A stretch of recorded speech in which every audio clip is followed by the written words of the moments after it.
All right, so today we're going to go through just a quick introductions of our team here, and then we're going to do a VettoVis story, and this is where we'll have somebody, either a veteran or a veteran advocate, just talk about how they got into data viz after their service, and then guest speaker, which today we have Luke. And we'll talk about him in a second, and then some event announcements, and then we'll close it out. So these are the leads. Unfortunately, or fortunately, myself and Chris were the only ones to join today. The other three had other engagements, but actually, interestingly enough, Chris and I are the originals. We're actually the founders of the tug, and Chris agreed, I'm not sure if it was under duress or whatever, but to be a lead again after he took some time off. And those are our Twitter handles. So just quick introduction. I'm Tim, Air Force vet, 4 years active, 6 years in the Guard. I live in the DC area. I used to work for the Department of Veterans Affairs, and now I work for the FAA, the Federal Aviation Administration, in the Office of Commercial Space Transportation. I like to cycle, and I have identical twins, and that's it. Chris, do you want to do a quick introduction? Yeah. So I'm Chris Orrego. I started with Tim at VA, at the Department of Veterans Affairs in Boston. But there for about 12, 13 years. And then I currently work at the Environmental Protection Agency doing analytics. I'm a Marine Corps vet. I served 2001 to 2005, went to Iraq twice. I also, oddly enough, have twins. Oh yeah, that's right. Yeah, but they're fraternal boys. Three kids overall, all boys. So yeah, I just got into doing analytics at VA and kind of continuing on with it, and really enjoy working with Tim and all these guys to kind of tell the veteran story. Thanks. Okay, now this is our VettoVis story, and so we came up with this a couple years back, and actually the Jeremy Blaney, who blessed us with his attendance today, he's actually the one that came up with this years ago. So I'm glad we could still carry on this tradition. So this is where you either volunteer or you're voluntold to tell your story. I put up some bullets. You don't have to cover them all, but just what your story, your data story, your military story, why the veteran community is important to you. Things like that. So this is just to use that as a guideline to your introduction. So I will wait approximately a few seconds. If anybody wants to volunteer, tell your story. If you're new to the group, or if you're not new to the group, you're just like talking about yourself.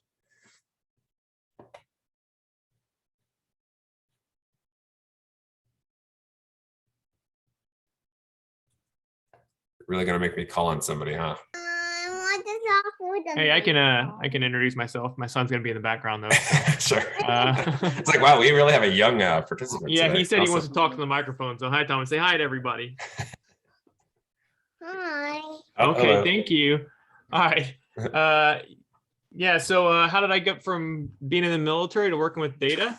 So when I got out of the military in 2011, I went and got my MBA with out of University of Houston using GI Bill. I think probably a lot of us taken advantage of that. If you haven't, please do. It's a great opportunity and a great deal. I was in the Army for 9 years. I was a Black Hawk pilot in the Army. Veterans community is important to me. I used to work at Tableau for 6 years, and I participated in a lot of these events. I think I was with you guys, a lot of them when you were standing up. So I appreciate everything that everyone's doing. How did I get into Tableau and data? Like I said, I got my my master's coming out of the military. Interviewed for at Tableau for a sales role, and using Tableau for years. Well, obviously while I was working there. And what I want to get out of the tug, just wanted to network and see if anybody needs any information or if I can help anybody out. That's really why I'm here.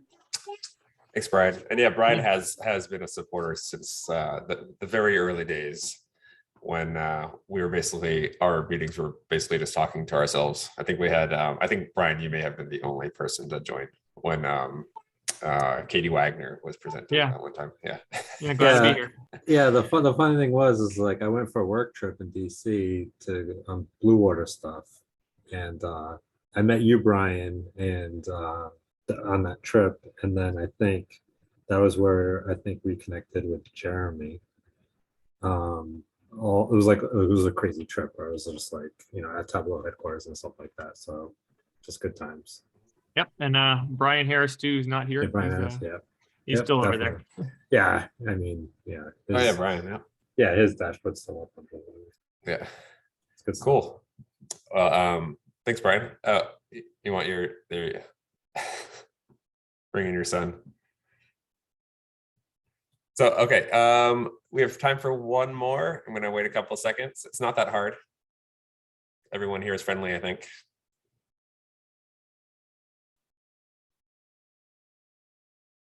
All right, I'm going to pick on the new guy, Jonathan Cooper. Why don't you go ahead?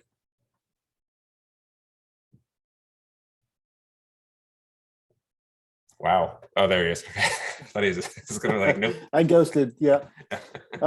So I'm actually transitioning right now. So I'm still active duty. As funny as that might seem. So I'm transitioning out. I've been in the Army for about 10 years. Started out right in special forces and did kind of the operational role, and moved up into some strategic planning roles.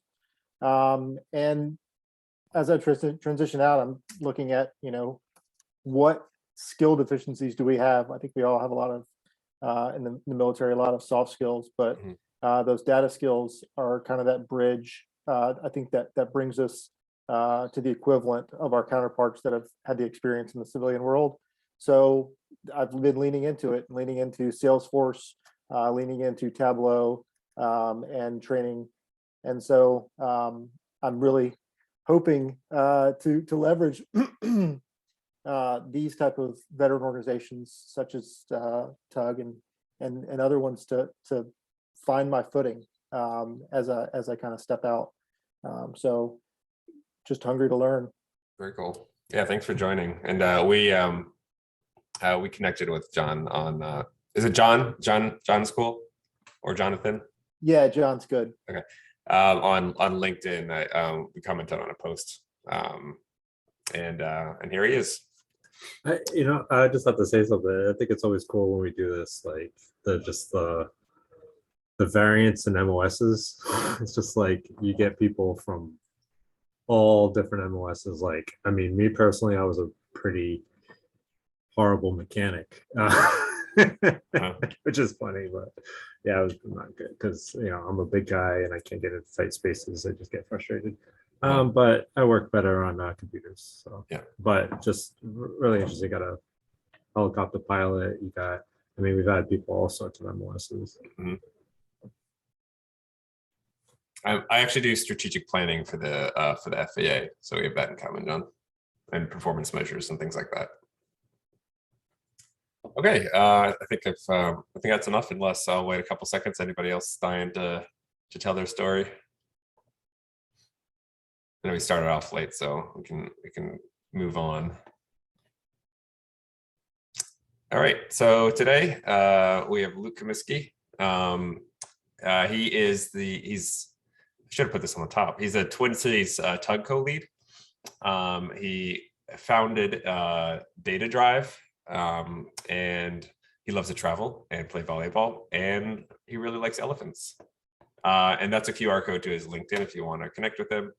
But Luke, do you want to fill in any gaps that I just said, or just want to jump right into it? Yeah, I mean, this whole talk you guys wanted me to give was about myself, so I think you got 30 minutes of like background coming at you anyway. But Yeah, sure, maybe that's maybe fair. some context of like the elephant volunteer. Like you had to dig deep in my LinkedIn profile to see that I did. Yeah. I was volunteering at an elephant like sanctuary for like a week. So volunteered, helped scooping up poop and cutting down corn stalks to feed the things and cutting up melons. It was super fun. I'm pretty sure it says present though, so you've been doing it for years according to LinkedIn. Oh, I should not probably just a- change that then. Yeah. Okay, Yeah. that's why I put it on there because I thought you still did it. Yeah, that's like my retirement job. I'll do that someday just full time. It was tons of fun. But Okay. Lots of elephants in the Twin Cities. no, this was in Chiang Mai in Thailand. So Okay, all right. it's been a while since I've been there. Yeah. All right, cool. I will take off my screen Yeah, and you appreciate can it. put yours up. Yeah. Yeah, so actually a little background. So Ethan and I went to the Tableau conference in Vegas this past May, and Luke came up to us, came up to Ethan and me, and just started talking, and and that's how we met, and he agreed to actually put on a presentation for us. So I appreciate it. Floor is yours. Yeah, for sure. And thank you guys so much for giving me the opportunity. I'm used to very much like giving a lot of like technical talks on how to do cool things in Tableau, but Timothy and Ethan asked me for a different spin of just my journey with starting Data Drive and how Tableau played a role in that. So bear with me as we go through this presentation for the first time. I'm happy to share the journey and hopefully leave some time for questions about what that transition could look like for anyone wanting to follow in a similar footstep. So before I jump in, thank you everyone who's on the call who has served or is serving right now. I am not a veteran myself, but do appreciate everything that you guys do provide to make cool opportunities for all of us on this call to do what we do every day. So thank you so much. So real quick background about who I am. Like I said, I'm not going to bore you with like 30 minutes of just like talking about myself, but a lot of this presentation is about my history. So some of the key highlights: I live in Minneapolis right now, wife and 2 kids, got 2 little boys that are like spitting images of myself. So it's kind of cool to have mini me's running around. Fun fact there is that my brother actually runs a pizza farm. If you're not familiar with that concept, it's this idea that people can show up on a farm and you get farm fresh pizzas made for you with all ingredients that are made directly on the farm. So really cool concept in Wisconsin. And my brother happens to be one of those that's running this crazy business. So I have a background in computer science and information systems. I did some research on creating virtual rooms when like the Wii's came out with the little Wiimotes. So I would duct tape a Wiimote to my head and then be able to create virtual rooms. So kind of a cool college project for me to play around with. I was really heavy into coding, and it was a lot of fun to see what virtual reality has become nowadays, where everyone has their own devices in their rooms. I am a proud owner of a one wheel. If you're not familiar with it, it's those little electric like skateboard things that fly around with one wheel on them. I've got 300 miles on this thing. I've fallen off 3 times so far. It's a ton of fun. I'm a little bit of an adrenaline junkie. I've done some cool things in my life. I'm always like looking for the next thing to do that's scary, fast, or dangerous, and have a lot of fun doing it. So just as a shameless plug, but maybe just relevant for setting the context of like what I'm talking about. So today I'm going to be talking about just my journey building Data Drive to what it is today, just so everyone kind of understands like what we do. So we're mostly in the professional services space, or historically been, with helping organizations just become more data driven using technologies like Tableau. We do a lot with small, mid-sized companies with hosting analytics platforms for them. So we do full stack analytics, and a lot of those insights are presented via Tableau. Again, I'm just want to provide context of like what I'm talking about. A lot of this is about my journey through consulting and analytics, and some just really cool opportunities that have come in that space. And I'll talk about like why I got into consulting, just because I think it is a really cool career path. And for those who are exploring getting into that space, I'm hoping to share my love of consulting with you guys. Shameless plug over. All right, so my intent today, I was thinking through like what do I really want to like inspire or provide like as actions out of this presentation is one, I'm all about just like inspiring adventure in people. I think life is super short, and I think we only really get one shot at this. And so I want to make sure that out of everything that you learn today is that you understand what your definition of adventure is in your life. And hopefully through learning about how I'm very intentional about the choices I make in my life, that I can inspire adventure for yourself as well. sharing how my passion for Tableau has really become a profession for me. And so whether it's Tableau or otherwise, I hope you can kind of really take a lot of the ingredients I give today and figure out what is that passion and how do I find that dream role? Because I think all of these, there's so many opportunities within data analytics, and hopefully I can inspire you to find that passion and run with it. And then for those who are interested in following any kind of the entrepreneurship stuff that I talk about today, I'm really passionate about it, but I know I've made a ton of mistakes. And so I'm hoping to save you from those same mistakes as you get into it. My disclaimer is that this is my first time giving a talk like this. So I'm not used to talking about myself for 30 minutes, and hopefully you guys get some good value of it.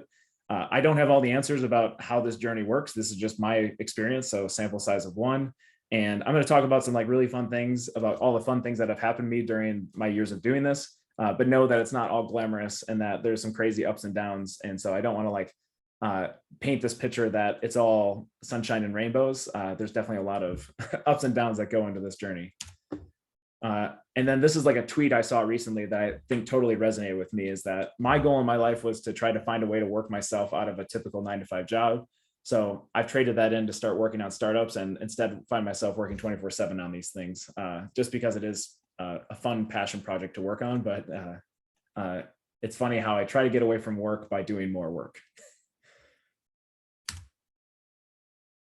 All right, so as far as some just pre-data drive context, really what like led up to the more of the entrepreneur journey, and I'll weave in how Tableau played a role in that for myself.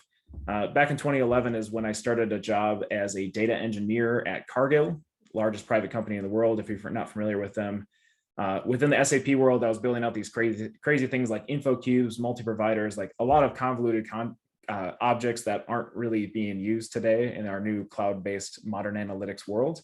But it was a really cool opportunity to be working as a data engineer, because I got to see how big organizations like Cargill got to build scalable data warehouses, figure out how to do data models, work with some other really insanely talented people about how to both present data, but also build data and pull it out of transactional systems to get it from point A to point B. And so I just wanted to mention this part of my journey because data engineering is becoming, it always has been, but right now it's like the trendy job title that everyone is really trying to go for. I felt like over the last 2-3 years, like data scientists were getting all the buzz. I feel like data engineering is like here to stay. So really cool job in analytics that I encourage you guys to check out. And it's all about moving data from point A to point B and making it available for other people. In 2013, crazy enough, I had like 2 friends on the West Coast message me on LinkedIn saying, hey, like, I know you're in analytics, you should check out this company called Tableau. And that's when I discovered Tableau. I think it was like Tableau version 8 I downloaded. And yeah, that was kind of like the beginning of this crazy Tableau journey. It was really cool to see how easy it was to visualize information for business users, and how easy it was for myself as more of a technical guy to be able to present more complex topics to people. I actually applied for a job at Tableau in 2013. I totally tanked the interview, so I didn't end up going there. But it was a cool experience to think about, like, what could have been if I joined Tableau way back in the 2013 days. But instead, I went into consulting doing Tableau because I loved it so much. So in 2013 is when I moved over to Slalom Consulting. If you guys are familiar, they're a fairly pretty big consulting brand nowadays. I was their first analytics hire in the Twin Cities market. For me, what I took away from that experience was a really cool trial by fire experience in learning about consulting and how to build a practice and how to run like operations and basically the P&L of a consulting firm. Main takeaway from this is that if there are interesting companies that you're interested in going after, be relentless about trying to find ways to get a job there. I was emailing everyone that I could find that was trying to start up slalom in the Minneapolis market. And it just really took the right happy hours at the right time for me to get an opportunity, and probably to get a job that I shouldn't have gotten, just because I was relentless about going after that in my job search. The other thing I would really encourage out of this too is that if you've always worked at big companies and you're interested in like what startup life looks like, I think joining a small company like this early on is a really just eye-opening experience, because in big companies, there are things like comfort and knowing what you're going into, but then you also I personally got really tired of the bureaucracy and red tape behind it. But in startups, it can be frustrating from the end of like ambiguity and not knowing what people are supposed to be doing. So hopefully you figure out what you want in your life and figure out between big company and small company, what is more of an area of passion for you. And then the last piece I'll give for pre-data drive context is in 2016, both my wife and I quit our jobs, sold everything. This is before we had kids, and decided to travel the world we got to 28 countries before we completely ran out of money. And so it was basically, we took our down payment on our house and just kept traveling until we really didn't have any money to our name, and came back to the US to really start over. Our families thought we were crazy. They still think we are crazy. But just to give some context of before I even started Data Drive, like I wasn't really going in with a bunch of funding behind the scenes. It was just me and a computer and an idea, and a very supportive family behind the scenes to help me realize the dream of starting Data Drive. And this is where I also ran into my elephant friends in Chiang Mai.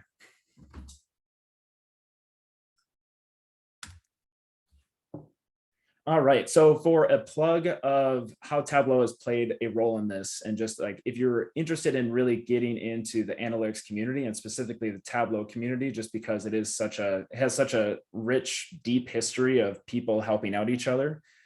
Some things that if you're just starting out in your Tableau journey that I'm sure you're going to hear other people talk about, but have been personally impactful for me is one, Tableau Public. We probably talk about it a lot, but it is a really great way to both get inspiration about what other people are doing in the community, but also really a great way to raise your own visibility and really provide a visual resume. I know personally that when I'm looking to hire consultants in this space, I'm looking at their Tableau Public profile to figure out what kind of content they're putting out. So I know that job searchers like myself are looking at this stuff, and it's really worth the effort. As much as you can, get some content out on Tableau Public.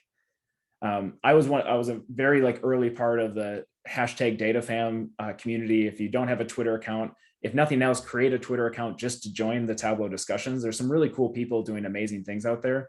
I joined the community when it was a lot of these early Zen master people. I'm trying to think of the Ryan Sleepers, the Jonathan Drummies, the Joe Makos, the people that really pioneered a lot of the early Tableau community. And it's been really cool to see how their paths have all we've all kind of crossed, and all starting our own companies or going on to do some really cool things.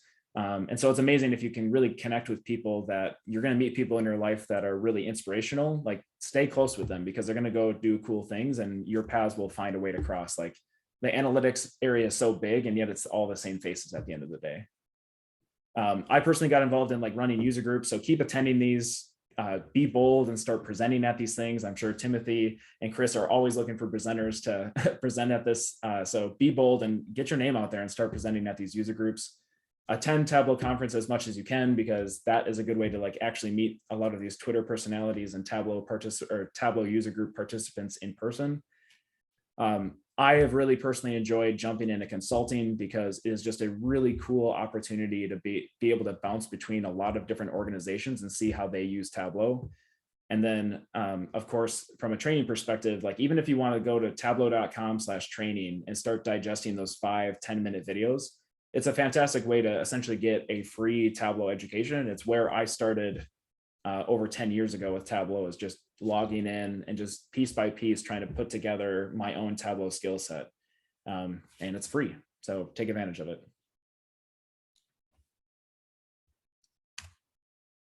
All right, so I broke down my own journey into just 3 different phases, so you guys get a feel for what I personally experienced as going through building out an organization. Data Drive year 1 was really just me being a glorified freelance. You can tell by the logo design in the upper right-hand corner that I made that logo myself. I thought it was really cool because it's a bar chart, but everyone thought it was like a dump truck. And so it only lasted the first year, but I had a marketing budget of $0. So this was me messing around and trying to create a cool logo. Some things that I reflect on during that year, it was a crazy year. One I want to call out is I told my wife that I had been used to being unemployed for a year as we were traveling the world.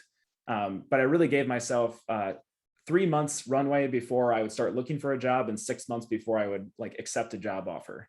And so those first 3 months were a lot of work. It's a lot of LinkedIn outreach. I remember going to Starbucks every day, and my goal was just to send 30 personalized LinkedIn messages to my old contacts. The reason why I wanted to call that out is, if you are interested in getting into freelancing, there's kind of this glorified view of hey, I'm gonna just make the leap, right? I'm just gonna quit my job, wave goodbye to all of my colleagues, have all these big celebratory like happy hours, and then like day one, you're like, oh crap, like what did I do? And so if you are interested in getting into freelance, like I would highly, highly, highly encourage you, like take advantage of your comfy paycheck, and then work on building that little business outside of what you're trying to do. And as you kind of like start to build your customer base, it's less sexy, but don't make the leap like my story is. I would say just slowly try to figure out how you can transition into that so it's not so scary, because it does take time to find your first customers. I got into freelancing because I was really all about like, I don't want anyone to be my boss anymore. But what I discovered in my first year is I worked with 15 different organizations. And so at my home office, I would have 15 different laptops sitting on my desk. And so I had to like switch between all of them. And what I found is that like, I just switched having one boss for having 15 bosses. And so there's always like somebody you have to answer to, regardless of what you do. But in the freelance world, just keep in mind that your clients very quickly become your bosses, and you can set up really great relationships with them. But I do remember that first year I had a lot of people I had to answer to, and yeah, it was both fun and extremely stressful. And then I think the best thing about the freelance world is that like, it is a fire hose of experience that I remember I was having to figure out like, how the heck do I create a master service agreement? How do I do my business taxes? Like, what is my tax structure? How do I do invoicing? And there's just a lot of things that pop up when you're trying to do this that are really fun and stressful, very fast paced, but it is definitely a fire hose experience that was a lot of fun. So as I think about like some of these key lessons of takeaways, just in case you are interested in going down this path, like be very clear about your value proposition and like niche until it hurts. I went to market as being just like a data guy who does stuff, and like lo and behold, like the market didn't care. And so don't make it difficult for people to try to guess like what you're trying to provide in this world. Like if you do Tableau really well, just own that. If you do it in a particular industry really well, fantastic, say that. Don't try to be too clever and say like, I'm a world-class consulting firm. Like nobody's going to buy from you. ABC, always be closing. One of my favorite sales mantras, not that I have many favorite sales mantras, but you never know when the next project will come or where it's going to come from. So be sure that on these first few projects, if you are freelancing, like over deliver, schedule that coffee meeting with people, be super active on social media, and just like keep building out the network. You never want to slow down when you're freelancing because it can be a very feast or famine type mode. And then the last one is just don't be stubborn like I was. Make sure that you're seeking and outsourcing support wherever possible. I think freelancing and entrepreneurship is like really cool because everyone is really looking out for each other and trying to support each other. And I love that about it. But in the end, like if you're always trying to do everything and you suck at delegating like I do naturally, then always be doing the math on figuring out if somebody can do something faster or cheaper than you can, like outsource it, make your life easier, because time is everyone's limited resource. There's only so much time and attention you can give in the day, and that's what you're going to run out of first. It's the hardest part. So then we kind of move into data drive, like kind of years like 2 through 4. I wish somebody would have told me that I was going to try to grow a business like during a global pandemic, but nobody warned me. Growth years were super fun within data drive. Really the top things that like bubble up in my mind, and you can see we upgraded our logo ever so slightly, right? We moved from the dump truck to like the road/tie. I don't know what we're trying to do there. Some of the big things of themes of like during these growth years is you in a small organization, like culture and values are everything. I've been really proud of like the culture we've been able to build, and around the being recognized as the best places to work even during a pandemic year was really cool by the Business Journal within the Twin Cities area. As you kind of grow out the team, it's like where you have to get more clear about what people's roles are, what they're accountable for, and really setting a vision that people can align around. And then your job as somebody who's trying to grow out a company really turns out into more of recruiting and hiring all the time, right? You got to make sure that as you're trying to find projects, especially in professional services, that you're trying to find that next person that's really going to be that right fit. And you never want to hire out of desperation. You want to get the right culture. You want to get the right people that are really going to fit what you're trying to build. So my key lessons here is that, your first hires are going to set the tone for the culture. Like culture is going to happen whether you are intentional about it or not. And that these first few hires can have such a huge impact on like whether this is a fun place to work or this is really painful. And you as a founder can maybe set the tone, but the people around it, those first few hires are going to be so critical. You really have to find a balance of, for you as a founder, of like working on the business versus for the business. There's a lot of moving pieces that go on. And so you have to be really smart about how you're delegating out your time, and that you don't get stuck in the weeds of client work all the time or building the product, and thinking more strategically about where the company is going to be going. And then making sure that you're casting a really compelling vision for the organization. So being relentless and also being patient, that as a small business, your greatest strength is that you do have the ability to be really nimble in the market. But the downside is, as a small business, it takes a lot of time to create that type of market momentum. Like, you don't get to spend a ton of money on LinkedIn ads to get the thing going. You have to be patient about trying to get traction in the market. And so that can be a really hard balance. But if you're casting a really compelling vision for the team to drive towards, it's a lot of fun. And then the last piece is just from a scale perspective. So again, we went through our third logo iteration, and the one we currently have behind me, the one that I'm sticking with now that I've got a giant metal sign on it. And the big things here, and this is like what I'm in the midst of, is just figuring out like what works and sticking to that, being very repeatable and being very clear about what you're trying to deliver. Delegating out tasks continues to be a big focus in my role as trying to build out this company. And then one of my like favorite phrases around small businesses, you always are looking to rip, pivot, and jam. And so like trying to figure out what is the analytics market is always really quickly moving. So trying to find out what is going to be that compelling thing you need to offer is really the fun. You're always trying to like figure out, have an hypothesis of what you're trying to build towards, and really try to, build out towards that. As far as key lessons, I don't know if I got anything to share at this point. Like, I'm like right in the midst of all of that. I will let you know a few years from now what I learned from this, but this is like where I am right now. And it's a lot of fun, but those are like how I think about the 3 stages of data drive as I've grown. And it's been a really fun journey.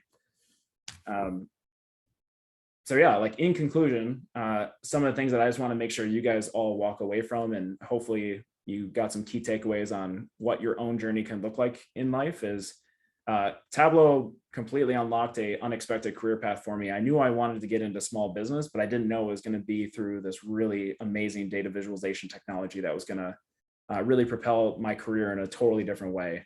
And so I really hope that from this, like whether it's Tableau or something else, like find something you're passionate about and run after it. And it doesn't need to be starting a business, but when you're doing like that kind of like old catchy phrase of like, when you're doing what you love, like it never feels like work. It is very true in what I've seen. Entrepreneurship in general, like I've talked about a lot of the exciting pieces that I've worked through, but it is one of the most exciting and stressful things I've ever done in my career. It is not for the faint of heart, but it is a lot of fun, and you learn a lot about yourself along the way. Be sure that you can continue to contribute back to whatever communities you want to be involved with. Things like this user group are fantastic for staying close to people that likely share very similar values as you. And the more you give to a community, the more it gives back to you tenfold. I'm very much about being intentional about what you want out of life. And so I even set my own goals and have them written down on a piece of paper about where I want to be 3 years, 5 years, 10 years from now. And that helps me make decisions on where I'm going to be in life, right? I don't want to accidentally fall into a situation that like I didn't plan for. So I really encourage people to live a life full of intentionality. And then in life in general, like if you ever find that you're getting too comfortable in any role, I think it's time for a change, frankly. So I like to be comfortable being uncomfortable, and that is where growth happens. So that is my story in a nutshell. I wanted to hopefully leave some time for questions. I don't know how we're doing on time, but thank you so much for allowing me to share a little bit about the journey. I know it's probably less about Tableau, but hopefully you guys got some cool key takeaways from my journey doing this. Yeah, thanks, Luke. That was a really good presentation. I have a couple questions. So do you just use Tableau in your business, or do you use other platforms like Power BI and things like that? Yeah, or maybe I missed that. No, I was really quick at the beginning. My shameless plug. Oh, okay, right. Yeah, there's a lot of cool technologies that I'm really heavy on. Okay. We have a number of Power BI projects, but frankly, we tend to stick more in the Tableau area.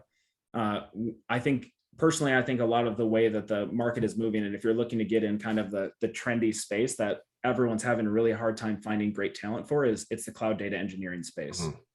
And so tools like Matillion and Fivetran are some of the more widely recognized ones that are doing cloud ETL work. Snowflake is the one cloud platform that we really rely on, but if you want to get on Amazon Web Services, Azure, or Google Cloud Platform, those are 3 other great web technologies or cloud-based data warehousing technologies. And then lastly, there's one of them that I recently got into last week and we became a partner of is Sigma, which is more of a cloud-based reporting platform that I am keeping a close eye on. So a little shameless plug for them. Yeah, nice. So one of the first presentations that I think was actually the first, and Chris, correct me if I'm wrong, is one of the first presentations that this tech did was how to get involved in the community. And I think that was actually one of the best slides that you had, is like, because we do have a lot of new people here, and some people are just staring at the software on their computer and don't know where to go from there. But like, the one thing I love about Tableau is the community, because you don't see that with all many other softwares, is how like supportive this community is, and it's really important to get involved.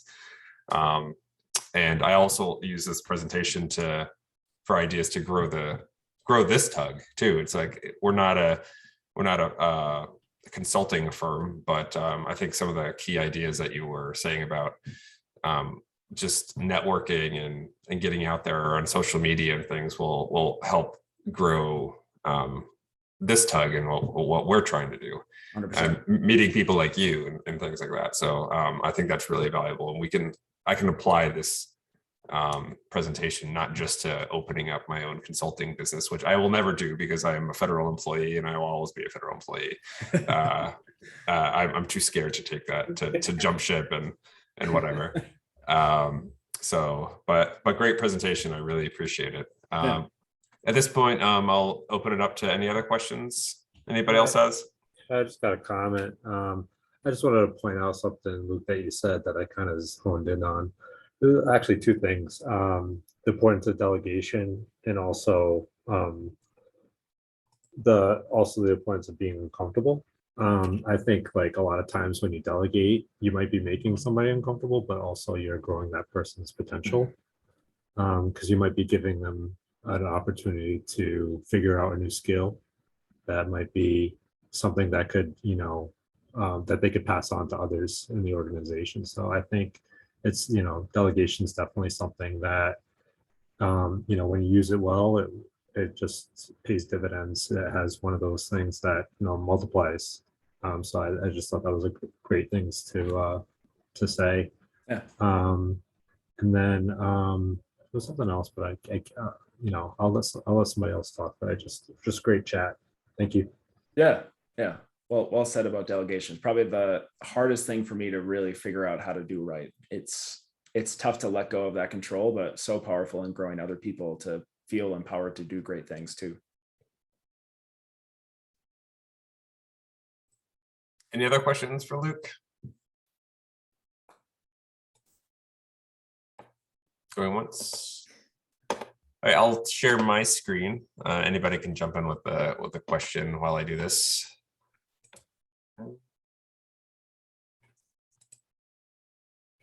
Okay, in the tradition of this tug, we do present speakers with a challenge coin. A veterans, this is a challenge coin that we made. It's a tradition in the military to thank somebody, to honor the service, to just to appreciate somebody and to appreciate their support.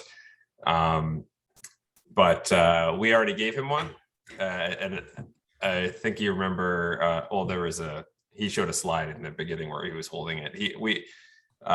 Ethan, one of our other tug co-leads, gave him the coin at Tableau conference, and we said that he needed to earn it. So and that was only in May, so it only took him about I think it was the next tug really that we scheduled. So I appreciate you being good on your word. So that's really good. He actually, I think you came up to us and was like, "Aren't you the tug that gives out the challenge coins? That's really cool." And then Ethan was like, "Here you go, got to earn it." But yeah, thanks again. I really appreciate it. And if anybody else wants one of these cool coins, I think they're cool anyway. Yeah. Is it? It's not focusing. There it is. There's the back. Has all the services on the back too. Even Space Force, we got that in just in the nick of time. So really appreciate it, Luke. Yeah, thank you so much. I did it all for the coin, so appreciate it. Yeah, good. Appreciate it. You're welcome back anytime. All right, so next, so we are, I think a lot of people know in this tug, if you've been paying attention to us for a little bit, is that we connect one of our side projects away from this tug is to do a challenge. We try to do it every quarter. That's why it's quarterly-ish challenge. We've done, I think 2 prior to this, because we just kind of really got started. So what we do is we find a veterans organization that we're interested in and approach them to do to say, hey, we would love to do a dashboard for you if you're willing to give us some data and tell us about your mission, and we'll try to help you out. And then we give them the dashboard or give them the embed code for free. And we've had some success. So we had one which was a cycling team called Project Echelon that if you're interested in getting into cycling and you're a veteran, they will help support and mentor you. Especially if you're service connected. They're trying to their thing is athletics helps with your mental health, like PTSD, depression, anxiety, and things like that. So we made them a dashboard to show them that, and they actually put it on their about page on projectechelon.org, which I thought was really cool. So this time we are talking with a foundation, the Hunter 7 Foundation, which coincidentally Ethan wanted to talk to them about. They do. Actually, I'll just show you their mission. So to research military exposures and their impact on the health of veteran population, with the intention of sharing data with the veteran and healthcare communities through education to increase awareness of exposures and the impact on veteran health. They do this through research, education, and help veterans with immediate needs. And the QR code is to their foundation. And this is something that's kind of near and dear to me and also Chris. We both worked for Department of Veterans Affairs, where we developed and then eventually adjudicated claims for service connection conditions, which included exposures to Agent Orange in Vietnam, burn pits, radiation, you name it. And then we would see how it was connected to the service. Now, what Hunter 7, one of their passions is to really show the evidence that other cancers that aren't service connected, or that the Veterans Affairs right now hasn't deemed service connectable to service as far as exposure is considered. They're trying to say, like, if you look at the data, more veterans than any other segment of the population are getting these diseases, like especially brain cancer. Personally, I've known 3 people to die of brain cancer. All 3 of them have been veterans. So there has to be some connection, and with the exposure with something with the radio. And it's more of a percentage of Air Force, especially pilots and people that work on the flight lines are getting brain cancer, which is interesting. So this is what Hunter Foundation does. So we've connected with Chelsea Simone. Is that how you pronounce the last name, Chris? She's been awesome. She's one of the founders of Hunter 7, and she's been so willing to work with us and give us some data. But with that, I'll turn it over to Chris. And Chris is going to present what we've, as a group, have done, the data we've collected, and we'll show you a dashboard of mainly Ethan has created this dashboard, and then invite everybody else here to to see if they can tell a different story or present it in a different way. And that's our challenge for this month. So over to you, Chris.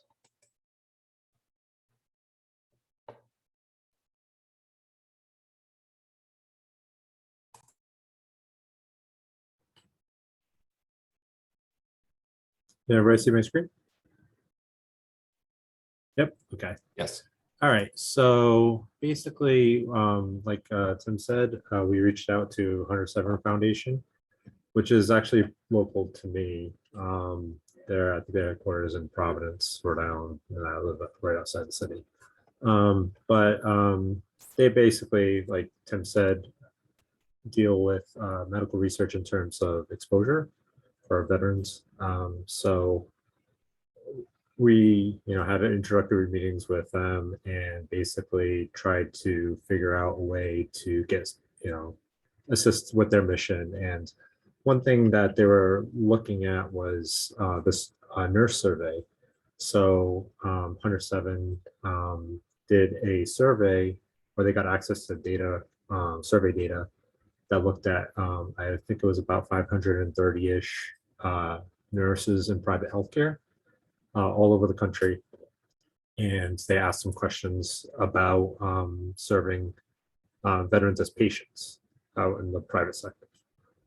So we got access to this, it was an anonymized data, so there wasn't any sort of protected health information or personal identifiable information in this or anything like that. It was just very, about 14 questions with multiple choice answers and stuff like that, and some Likert scales. And basically the idea was to try to see what we could find in the survey responses. There's a lot of data. So we had our initial meetings, and I was the prep chef, and Ethan cooked the meal. So I did all the prep work, kind of organized everything as much as I could, kind of got it to a point where he could kind of do something with it. And then he kind of ran with it, and, I'll go through what he was able to put together, which I think came out really, really good. So the first link I put in the chat is just, this is the GitHub page that I put up for this project.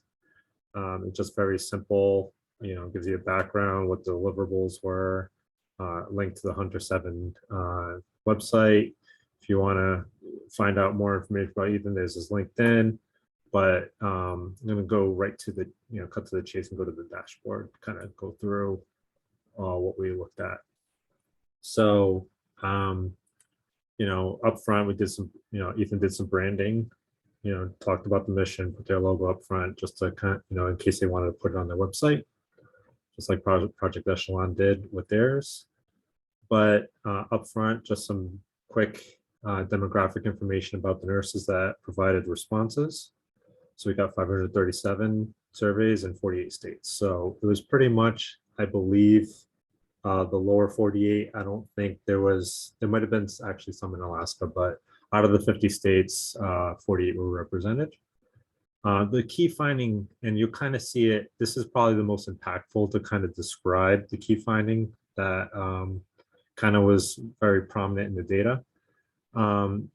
It just seemed like, if you looked at it, and it's really like, this is like probably the best way to kind of describe it.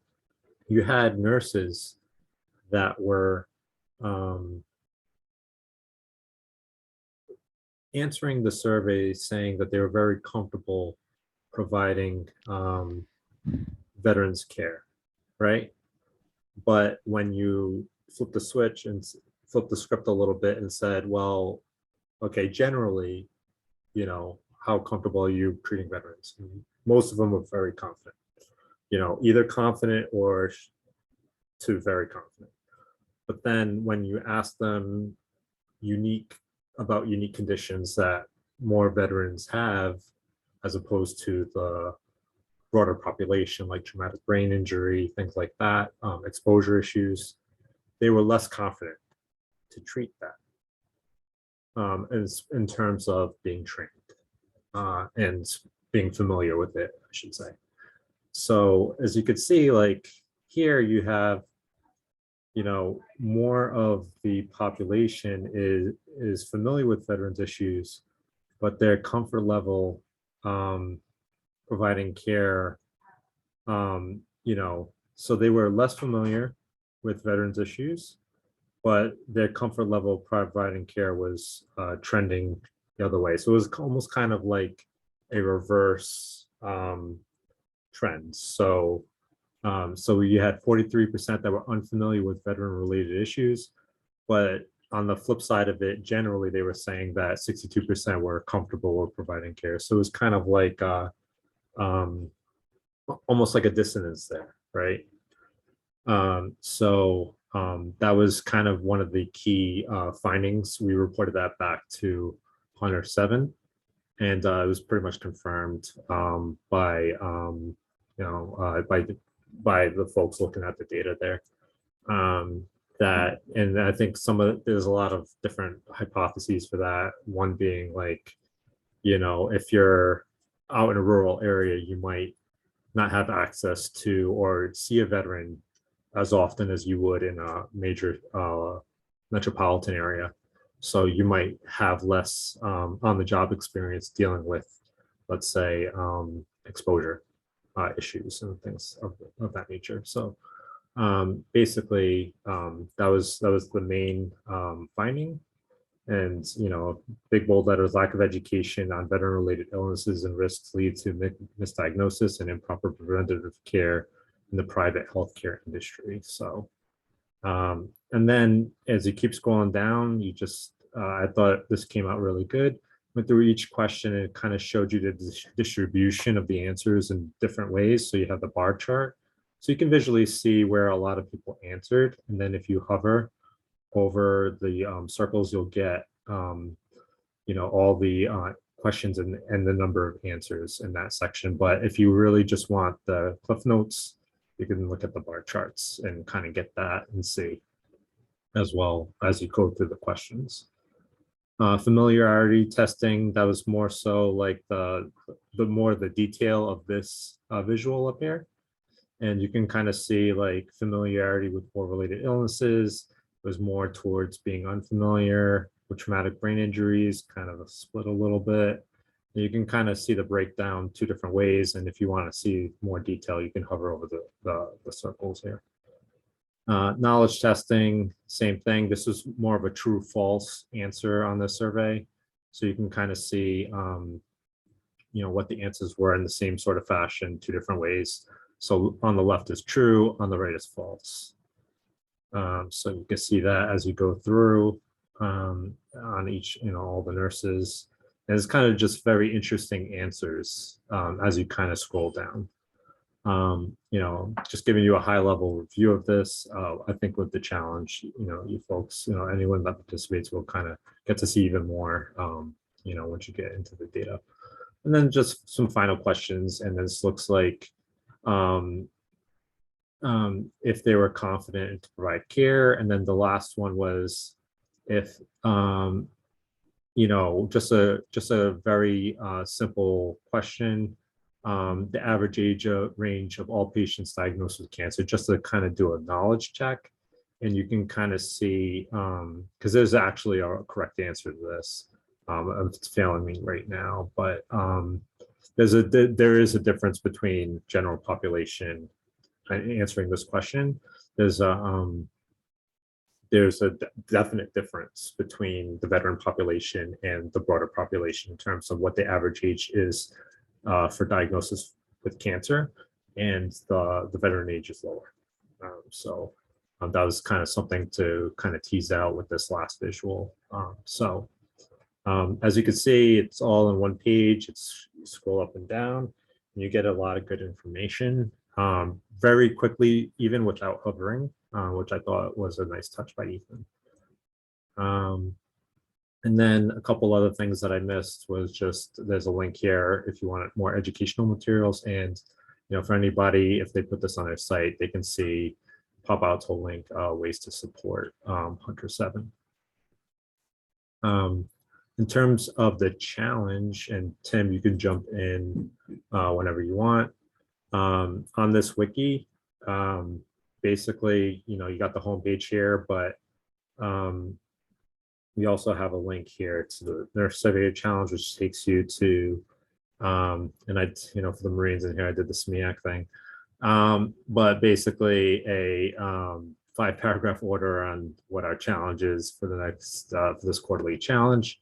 We'll link to the source data and just instructions. We want to put everybody, when you're posting, just use the hashtag, and then you could just copy paste that into your thing so that you can get some visibility there. And then also, you know, as things get into Tableau Public, we can kind of call those out and share it and see, you know, give attaboys and attagirls and out there to folks that are participating.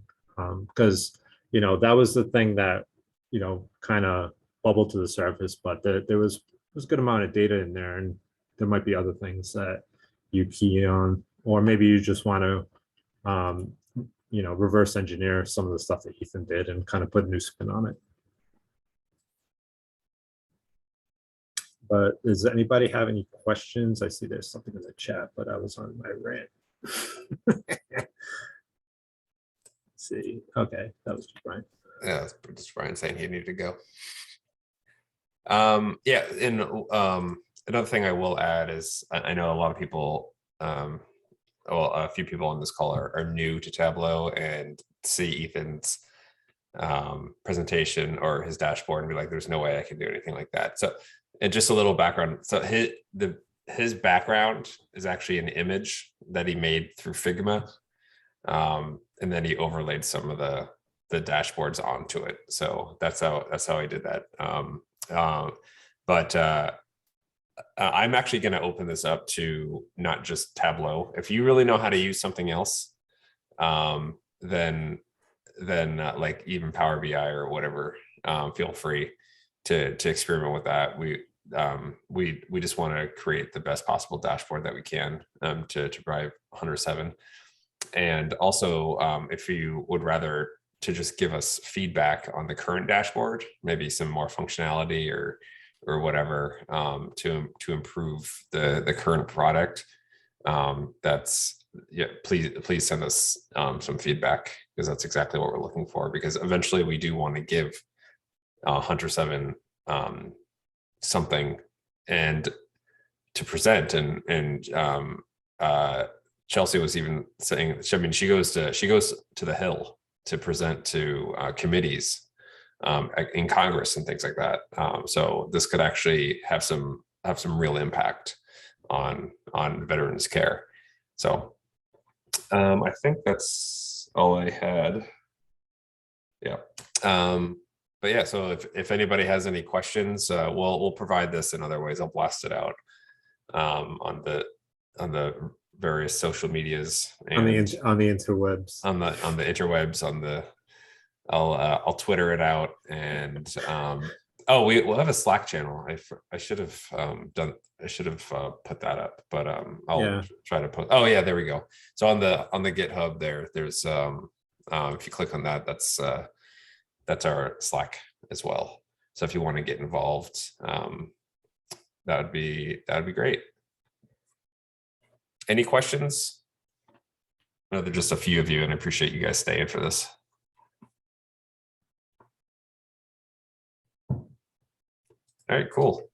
I think that's it. Does anybody have like an announcement? Are you a tug leader, or anything that you want to share or anything before we have 20 minutes, but we're not going to stick around and stare at each other if we don't need to, or stare at some names, because most of you don't have your video on.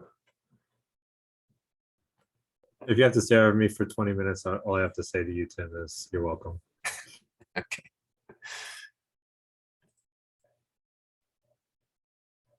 Okay. I think that's it. I think we're done.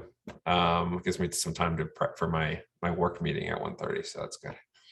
So all right. Thank you. I appreciate everyone. And tell your friends. I know this is a hard time to actually join. Lunch times are not good. normally, especially since it's not lunchtime on the West Coast and this is virtual. So I do appreciate everyone sticking around for as long as you could.